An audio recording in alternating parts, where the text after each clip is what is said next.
Hi, this is Bug Baskin with whatisadisciple.com, and we've come a long way in this journey already. And as far as figuring out what is a disciple, and hopefully you're starting to answer that question. Hopefully, the other resources and videos on the side are helping out.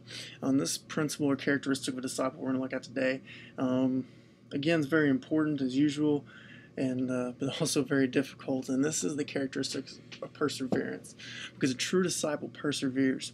If you read the Gospels, you look and see that Jesus promised us that things would be hard, that they wouldn't be easy. He promised us we'd be persecuted. He promised us we have struggles. If you look at the book of Acts, that came true.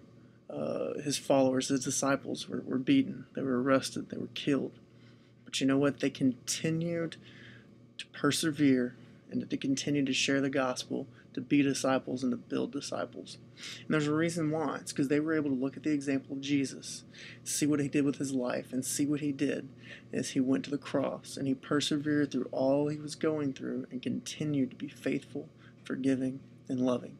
And guess what? We have that same example. If you go read Philippians 2, and it talks about that how we should have kind of the same mind as Christ, who didn't consider equality with God something to be grasped, but instead he humbled himself.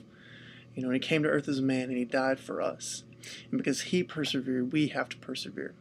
So if you want to be a disciple, probably means following what we've taught, means following an example. We have to follow the example of Jesus and those who came after him. We have to persevere through all things.